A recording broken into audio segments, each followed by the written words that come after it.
You know, at this point, I've had this truck long enough that I've definitely come to have a pretty good idea of what kind of fuel economy it gets. And I want to show you something that is incredibly impressive. I made a video that maybe some of you guys will see. I'll probably post this after it, talking about why I really like the 7.3 gas engine. And I don't really know how I'm going to title it, but so we'll kind of see on that. But as I mentioned in that video, I had about 100 miles on this fuel tank before I left, and it was about a 10 mile a gallon, 10.8 mile a gallon tank of fuel. And I had done a bunch of local driving down dirt roads, going down 2 tracks, and going to park with my daughter, and just like not a very efficient 100 or so miles of fuel. At this point now, I'm most of the way downstate, and as you can see, this tank of fuel is 346 miles and is up to now 12.9 miles a gallon. I have 76 miles till empty. So even with a very inefficient first portion of the tank, it'll definitely be an over 400 mile tank. And this is with a short bed, has a 34 gallon fuel tank, nothing too crazy. That is really quite impressive. And I want to tell you something too. Today is April 15th, tax day. Stay away from the tax man. And if you look at Michigan weather all the way down 75 and then down toward Flint and then south of Flint, you're going to see high winds all day today. If you want to question, the truth that I'm telling you, I would never misrepresent any situation that I'm in and trying to portray a falsehood to you guys. I would never do that. But you're welcome to check out the weather. We've had a very strong wind since last night. Was very heavy up where I was. Up toward the top of the lower peninsula, and we had heavy wind all the way down. And on 75, I've been going 75 the whole way, and now let's speed them to 70, so I'm just a little bit below that. And to be going this fast in wind, and so I would say, depending on the curve of the road, either a heavy crosswind or a quartering wind to the front corner of my truck. It is very impressive to be seeing 12.9 miles a gallon at 75 miles an hour. And the fact that my average fuel economy increased from like 10.8 when I left the cabin, and when I was making that video, it was up at 11-ish, and now we're at 12.9. It is extremely impressive. This is a gas engine that not only performs extremely well, but is rather efficient while doing it. So they did something right between the head design, the combustion chamber design. They did something very, very right. And then to have this amount of performance and still meet emissions and be able to go on sale, it's really what makes the 7.3 gas engine something extremely special, in my opinion. This is by far the best ever made gas work engine. There is nothing like it. The 2V V10 and the 3V V10 really were the best for a long time for a work engine. There were higher performance engines that were faster without a load, but you can't beat the towing of a V10, and given the really long lifespan. The V10 was in production from 99 until 2010, and then it continued in production in chassis cabs. That's how good it was, and in commercial applications. They're in generators and pumps and all kinds of different air compressors, all kinds of different commercial applications for the Ford V10. But they remained in chassis cabs until 2020 when the 7.3 liter gas engine came out. This is a top of the market engine. If you are looking for a gas powered truck, even if you hate Ford, there are police reported ahead. In my opinion, you would be, I don't know if you heard the direction lady tell me something there, my GPS on my phone. You would be foolish to not consider a Ford 7.3 liter gas if you were in the market for a heavy duty gas truck. Not only are they class leaders in the diesel perspective, they are class leaders in the gas perspective too. This is a extremely good package. My truck, if this is your first time seeing it, I know the road is really bumpy right here. We're going to go in the other lane because that lane is terrible. Oh, look how much smoother that is. Much better.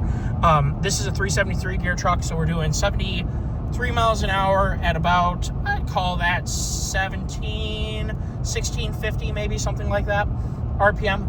Extremely good. If you had 410s, you'd probably be up at 1800 right now, something like that. I'm sorry, 430s. Shout out to Ford just a little bit. Given how good this is, and given how people may want to have the 430 gear option, but maybe don't want to go that full bore of the RPM. Let's just say they live in a place like Texas with really high speed limits where maybe 430 wouldn't be ideal because maybe they'd be cruising 85, 90 at like 2100 RPM.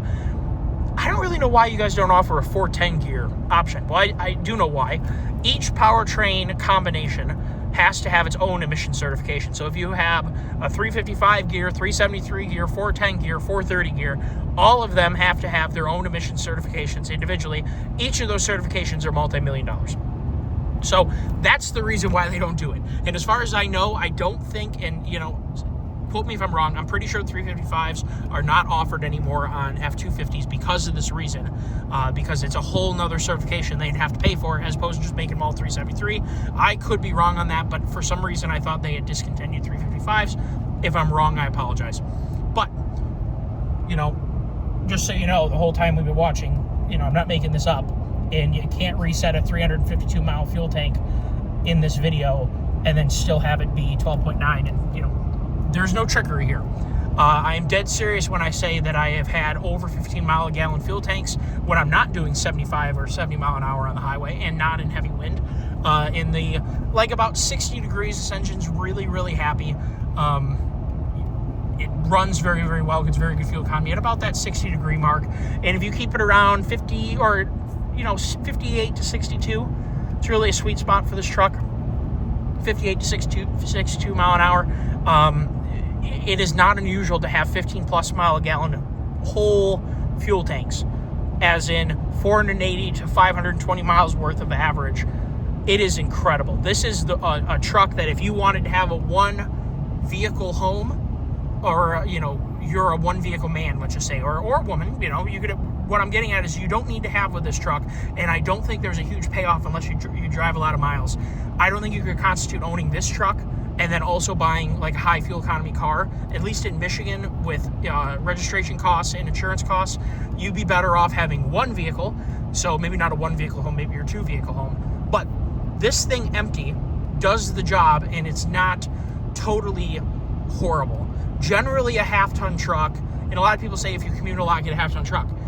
Well, they might get, admittedly better, 18, 19, you might be able to squeeze 20 out of them on an average. My Expedition's right in that, territory with the 3.5 EcoBoost. But you have a whole nother potentially payment, a whole nother registration fee, which for my Expedition this year was $307. Ouch! Ouch! And then the cost of insurance, which is usually going to be, for full coverage, $1,700 or something like that here in Michigan if you have a good, driving record and all that stuff, which I do. I haven't been given a ticket in probably 6 years. Never crashed a car. I have a very good driving record. It's too expensive to have multiple vehicles, so you really need to have one that does it all if you want to do it, or you need to be buying an older truck, cheap, with cash, a GMT 800 from early 2000s, and then you'd have a reliable four-wheel drive work truck, and then you'd have your daily driver, whatever the heck it is. That would make good sense. But if you want to have one new vehicle, and I definitely advocate for new trucks if you're driving a long distance, when you start putting yourself a long way from the help that you can receive, you cannot afford to have a failure. It is too expensive to have it fixed out of town. Usually there's a delay, which is going to totally screw up your vacation or your work trip or whatever you're into. And then the towing cost, anything, if you're getting towed over 25 miles, you are getting hammered. And a lot of times your insurance company won't cover anything more than like 100 or 50. Now you can pay extra for the longer distance or no max for towing.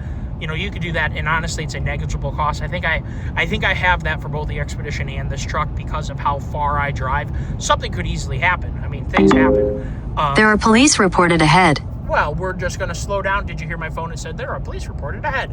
We're going to slow down to exactly the speed limit, so that way we can't get pulled over. It is a really amazing engine, and it's not only the performance. Oh, I slowed down and then it went up to 13. How about that?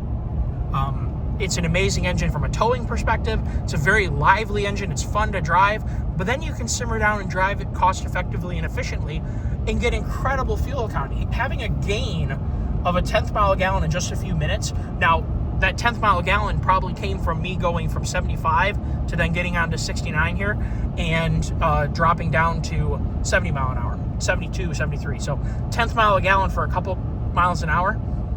Going a little bit slower makes a huge difference. Drag is exponential. The faster you go, the drag becomes exponential. Never forget that. Everyone have a great day. I hope that you enjoyed some more 7.3 content, some more applied driving content.